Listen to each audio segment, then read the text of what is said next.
Friends, this is Radhika Gaur here. और जैसा कि हम सभी जानते हैं, हम अपना चैप्टर नंबर 3 दैट इज संख्याओं के साथ खेलना के बारे में डिस्कस कर रहे हैं।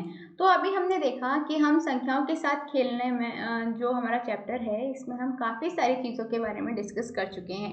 जैसे हमने इसमें पढ़ा कि जो संख्याएं हैं वो क्या हैं, इसके साथ में हमने देखा कि जो संख्याएं हैं उनके डिफरेंट डिफरेंट गुणों के बारे में पढ़ा, और हमने काफ़ी सारे सवालों को भी हल करके देखा। अब हमारा एक अगला टॉपिक आता है महत्तम समापवर्तक। अब ये क्या होता है, यही हम इस सेशन में पढ़ेंगे। ये सेशन नंबर हमारा 7 है, ठीक है। यदि आपने इससे पहले के सेशन नहीं देखे हैं तो प्लीज़ जाइए, पहले आप 1 से 6 तक के सेशन सारे फिनिश करिए, तभी आपको ये चैप्टर समझ आएगा, वरना नहीं आएगा। चलिए शुरू करते हैं। देखिए, सबसे पहले बात आती है कि जो महत्तम समापवर्तक हैं ये हैं क्या, ठीक है। आपको सुनने में तो ये नाम बहुत बड़ा लग रहा होगा, है ना, कि यार ये महत्तम समापवर्तक कितना बड़ा नेम है, ऐसे सोच रहे होंगे ना आप। बट आसान, बहुत ही आसान है ये चीज़, एग्जैक्टली। तो इसको समझने के लिए हमें सबसे पहले ये समझना पड़ेगा कि दो या दो अधिक दी हुई संख्याओं के सार गुणनखंडों में सबसे बड़ा जो सार गुणनखंड होता है, इन दी हुई संख्याओं का क्या होता है, महत्तम समापवर्तक, that is highest common factor कहलाता है। देखो, मैंने आपको बताया था ना कि सार गुणनखंड क्या होते हैं। सार गुणनखंड के बारे में हम ऑलरेडी पढ़ चुके हैं ना, इससे पहले वाले सेशन में। यदि आपने नहीं पढ़ा है तो प्लीज़ जाइए और इसके पहले सेशंस को देखिए, आपको समझ में आ जाएगा कि जो सार गुणनखंड हैं वो क्या होते हैं। तो देखिए, हमने क्या समझा कि महत्तम समापवर्तक क्या है। महत्तम समापवर्तक को इंग्लिश में हम क्या कहते हैं, हाईएस्ट कॉमन फैक्टर, ठीक है। तो हाईएस्ट कॉमन फैक्टर, या फिर कह लीजिए HCF, शॉर्ट फॉर्म में HCF कहते हैं। तो ये क्या है, ये बेसिकली दो या दो से अधिक दी गई संख्याओं के सार गुणनखंडों में सबसे बड़ा सार गुणनखंड जो होता है वही क्या होता है, हाईएस्ट कॉमन फैक्टर होता है, क्लियर। इस महत्तम मतलब सबसे बड़ा, सार विभाजक मतलब कॉमन ग्रेटेस्ट डिवाइजर, या फिर GCD, ठीक है। हम इसको क्या बोलते हैं, GCD भी कह सकते हैं। GCD stand for greatest common divisor, clear. क्या, ग्रेटेस्ट कॉमन डिवाइजर, ठीक है। तो ये चीजें हैं जो आपको याद रखनी है। सिंपल सी भाषा में आपको समझ में आ गया कि महत्तम समापवर्तक अर्थात जो हाईएस्ट कॉमन फैक्टर है वो हमारे क्या होते हैं। अच्छा, अब आगे चलिए।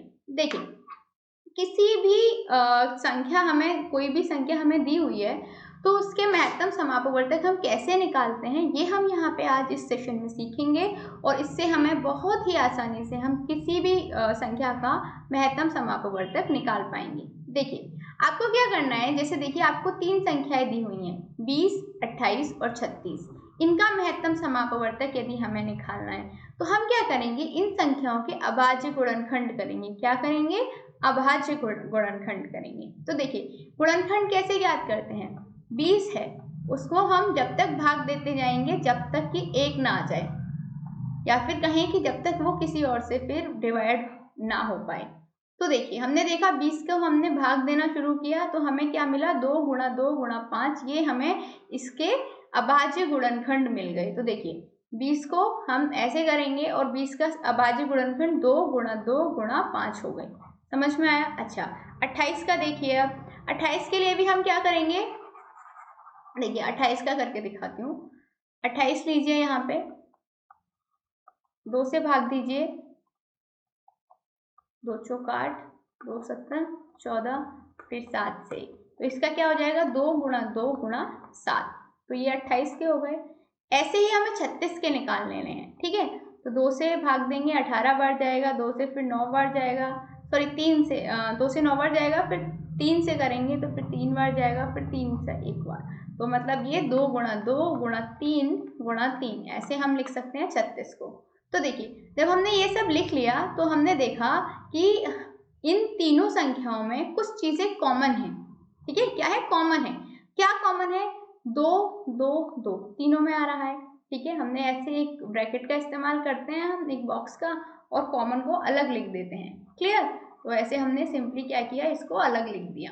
सेम यहाँ पे दोबारा से भी देखा कि 2 2 2 एक और बार आ रहा है, कॉमन था, तो इसको भी हमने क्या किया, बॉक्स में बंद कर दिया।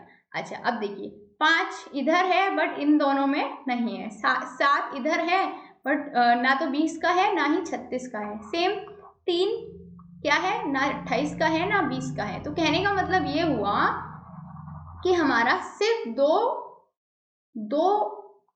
और दो, मतलब 2 बार 2 ही जो है जो कॉमन है। तो मतलब ये कि 20, 28 और 36 में जो सार गुणनखंड है वो क्या है, 2। ठीक है, और 2 भी 2 बार आ रहा है, मतलब ये तो हाईएस्ट कॉमन फैक्टर उसका क्या हो जाएगा, HCF क्या हो जाएगा, 2 गुणा 2 मतलब 4 हो गया। समझ में आया? तो हमें सिर्फ क्या करना है, सबसे पहले अभाज्य गुणनखंड ज्ञात करने हैं। अभाज्य गुणनखंड ज्ञात करने के बाद में कॉमन निकालने हैं, और कॉमन निकालने के बाद में जो भी कॉमन आएंगे उनकी मल्टीप्लाई कर देनी है। जो आंसर आएगा गुणा करने के बाद वो हमारा क्या होगा, उसका उन संख्याओं का महत्तम समापवर्तक that is highest common factor होगा। समझ आया? चलिए कुछ क्वेश्चंस हैं, हम हल करने की कोशिश करेंगे और ऐसे ही आपको फिर समझ में आ जाएंगे। देखिए 14 है, इसके अभाज्य गुणनखंड ज्ञात करने हैं। तो देखिए 2 सत्ते 14, 2 से जाएगा नहीं तो डायरेक्ट 7 से जाएगा, 7 एकम 7, तो ये हो गया। 14 को लिख सकते हैं 2 गुणा 7। 24 को कैसे लिखेंगे, 2 एकम 2, 2 दूनी 4, 2 छक्की 12, 2 तिया 6, 3 एकम 3। तो हम 24 को लिख सकते हैं 2 गुणा 2 गुणा 2 गुणा 3, 18। 18 को कैसे लिखेंगे, देखिए 2 ने 18, 3 तिया 9, 3 एकम 3। तो 18 को लिख सकते हैं हम 2 गुणा 3 गुणा 3। ठीक है, ये हमने देख लिया। मतलब ये कि हमने 14 को कैसे लिखा, 2 गुणा 7। 24 को कैसे लिखा, 2 गुणा 2 गुणा 2 गुणा 3। और हमने 18 को कैसे लिखा, 2 गुणा 3 गुणा 3। तो ये बताइए इन तीनों में क्या कॉमन है, सिर्फ 2 ही तो कॉमन है, सिर्फ ये 2 कॉमन है। यहाँ पे 7 है बट इन दोनों में 7 नहीं है। यहाँ पे 2 3 है बट इधर 2 3 नहीं है। तो बेसिकली कॉमन क्या है, सिर्फ 2 है। तो इसका जो HCF है, इसका जो HCF है वो क्या आ जाएगा, 2 आ जाएगा। समझ में आया? तो बहुत ही आसानी से आपको ये चीज समझ आ गई होगी। एक और क्वेश्चन करते हैं। देखिए 48 है, इसके अभाज्य गुणनखंड ज्ञात करेंगे हम। 2 दूनी 4, 2 चौका 8, 2 एकम 2, 2 दूनी 4, 2 छक्की 12, 2 तिया 6, 3 एकम 3, 56।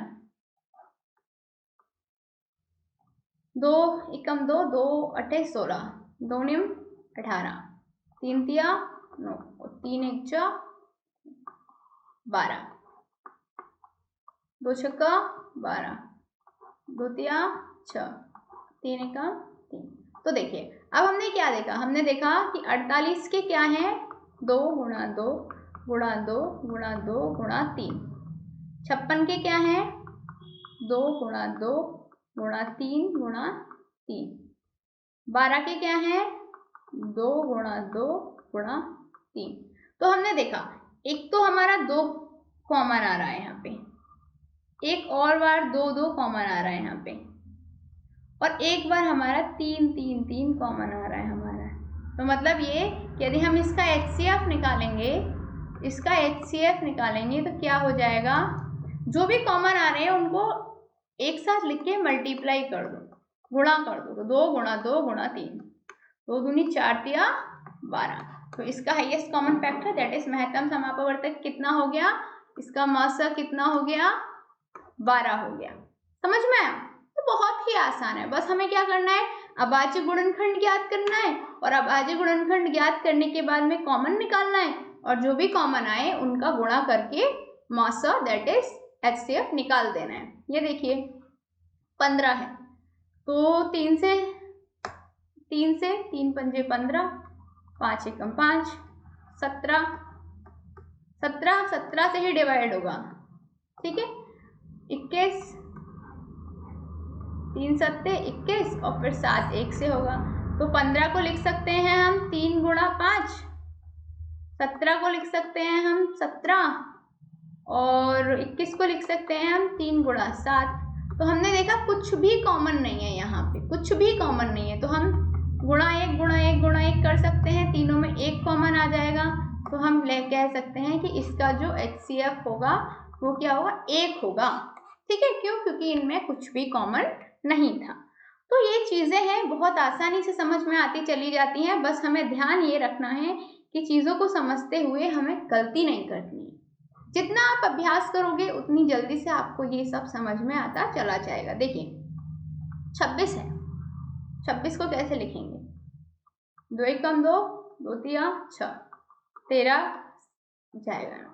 फिर 18 का करते हैं, 2 नियम 18, 3 तिया 3 एकम 3, 27 का कीजिए, 27 किससे जाएगा, 3 नियम 27, 3 तिया 9, 3 एकम 3।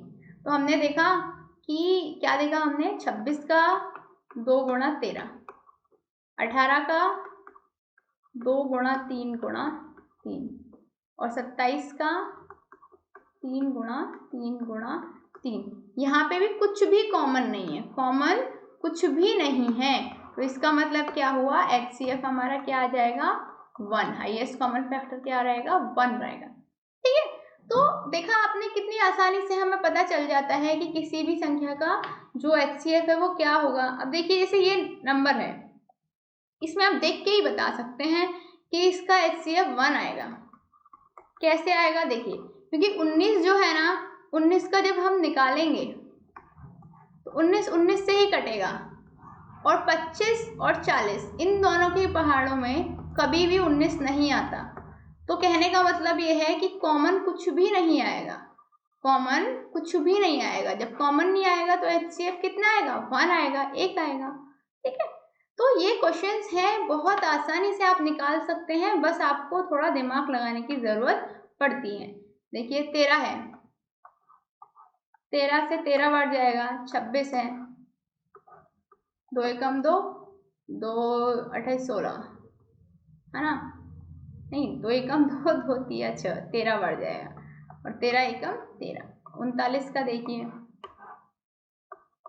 13 ती 39, तो हमने देखा 13 को हम लिख सकते हैं 13, ठीक है, और 26 को हम लिख सकते हैं 2 गुणा 13, और 39 को हम लिख सकते हैं 13 गुणा 3। तो हमने देखा कि तीनों में ही क्या कॉमन है, 13 कॉमन है।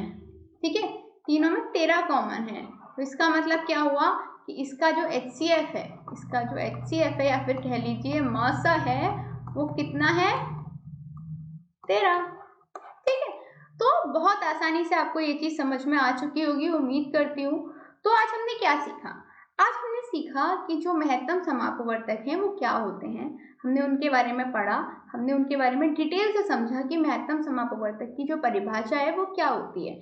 तो आपको ये चीज समझ में आ गई होगी कि महत्तम समापवर्तक वो होते हैं जब हम किसी भी संख्याओं के साथ गुणनखंड करें, तो उन सार गुणनखंडों में जो सबसे बड़ा सार गुणनखंड होता है वही उस संख्या का महत्तम समापवर्तक या फिर इंग्लिश में कह लीजिए हाईएस्ट कॉमन फैक्टर कहलाता है। इसके साथ में हमने जो महत्तम समापवर्तक हैं उनको निकालना सीखा, और निकाला तो हमने जाना कि कितने आसान तरीके से हम किसी भी संख्या के, चाहे 2 संख्या हो, 3 संख्या हो, 4 संख्या हो, बट हम उनके महत्तम समापवर्तक बहुत ही आसानी से ज्ञात कर सकते हैं। तो आज के लिए इतना ही, उम्मीद करती हूँ आपको ये सेशन बहुत पसंद आया होगा। मिलते हैं अगले सेशन में, तब तक के लिए गुड बाय।